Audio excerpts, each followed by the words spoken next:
Hi, welcome back our video. We are from group 7. We'll discuss about CSR and the environment. Are you ready? Check it out. People say tak kenal maka tak sayang. Oleh sebab itu marilah kita kenalan. Let me introduce our team. My name is Hazratul Sabila as a leader. There are Firman Syaputra, Kartika Alvira, and Juanda Ardiansyah as a member. Okay, my name is Kartika Alvira. I will explain the introduction. Corporate social responsibility means that a corporation should be held accountable for any of its actions that affect people, their communities, and their environment. It implies that negative business impacts on people and society should be acknowledged and corrected if at all possible. Corporate responsibility, however, does not preclude organizations from making profits, nor does it mean that firms acting in a responsible manner cannot be as profitable as other firms that are less responsible. The term corporate social responsibility encompasses a variety of subjects which will include business ethics, corporate governance, business and the environment, and corporate citizenships or business in the community. Entrepreneurs and industrialists are increasingly taking the view that a change in business culture may be a more successful strategy. Harris Research 1997, which indicated that 70% of companies reported corporate responsibility to be a very important issue, that 88% regarded corporate reputation as exerting a big influence on corporate value, and that 25% saw greater expectations of social responsibility as the main reason that reputation management was rising in importance. In essence, the stimulus behind organizational developments in the environmental management of business process and practice lies on some continuum between the need to operate in the confines of what is legally acceptable and the desire to create a business that is sustainable. Okay, I will talk to you about stakeholder theory. Do you know about stakeholder theory? I think everyone already know how about stakeholder meaning. Nah, for our reminder, I will repeat again what is meaning by stakeholder theory. Stakeholder are all the groups affected by a corporate's decision, policies, and operation. Underline corporate decision, policies, and operation. Nah, before that, do you know about what is meaning by stakeholder? And now, I will talk to you about what is function of stakeholder. Stakeholder is answerable when pursuing start, purpose, and objective.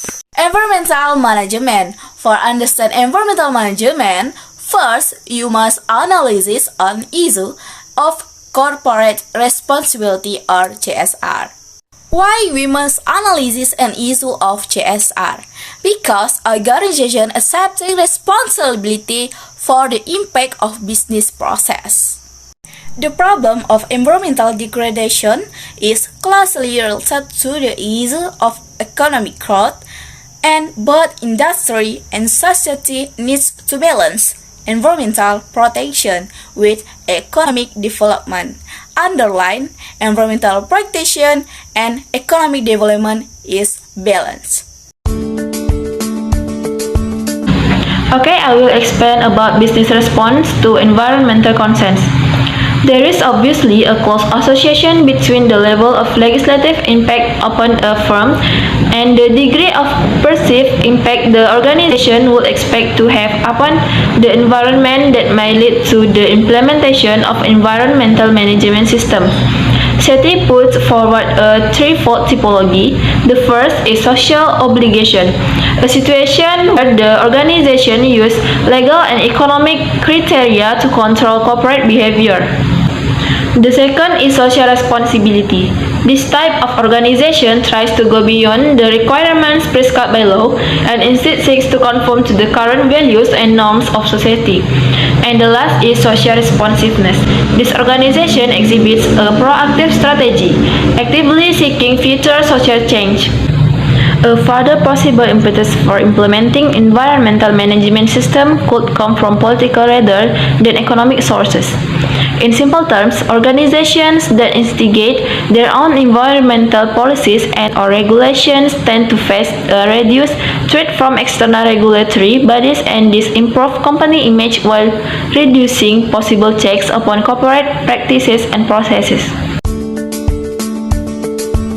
Okay, next slide is many case environmental performance in the small firm sectors.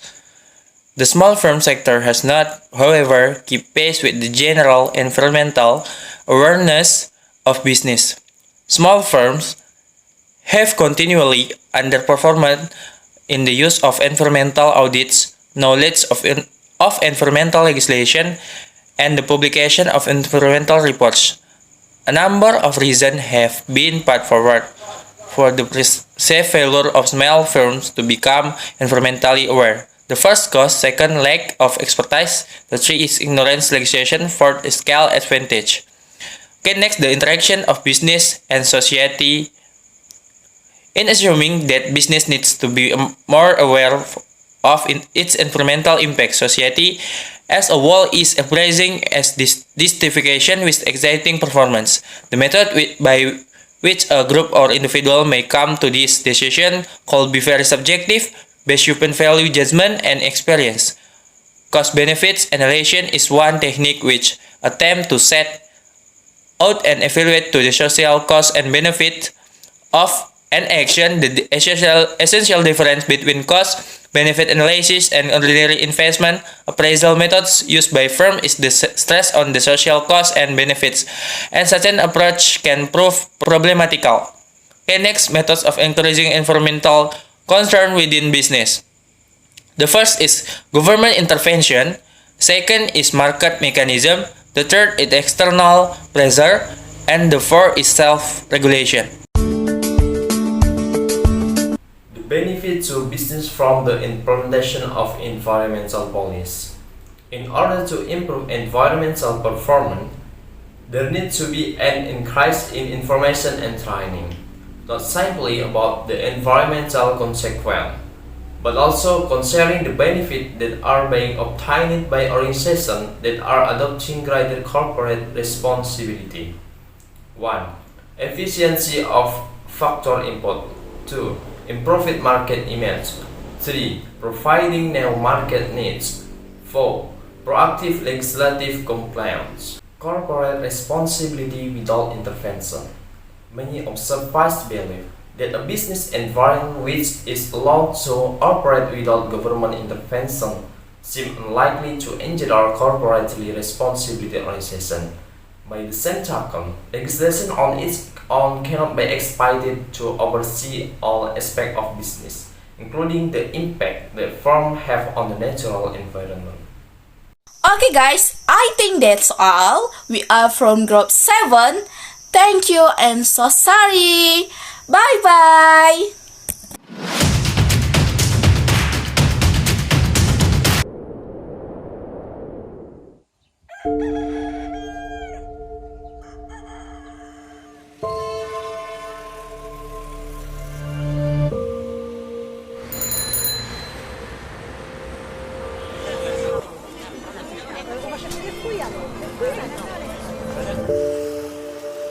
Di negeri ini, kita belajar mengenal diri sendiri. Mengalun, membaur dalam merdunya harmoni. Setiap hari kita berlari untuk mengejar mimpi. Menjadi saksi atas rahmat ilahi, atas berkat yang bisa kita nikmati. Di Indonesia Power, kami diingatkan untuk selalu bersyukur dengan apa yang kami miliki. Menegaskan komitmen kami untuk aktif berkontribusi dalam menjaga kelestarian alam dan memberdayakan masyarakat di sekitar unit pembangkitan dan jasa pembangkitan.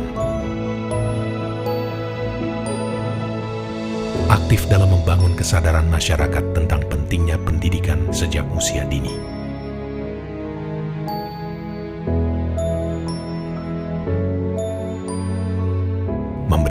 pelayanan kesehatan bagi masyarakat. Mengembangkan daya tumbuh ekonomi masyarakat lewat sejumlah program yang menghasilkan produk-produk berkualitas.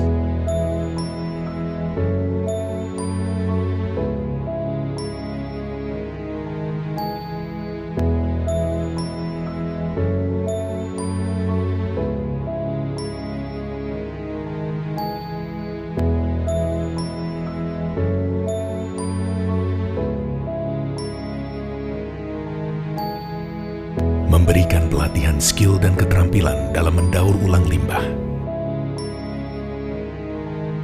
untuk kembali menjadi barang yang memiliki nilai jual.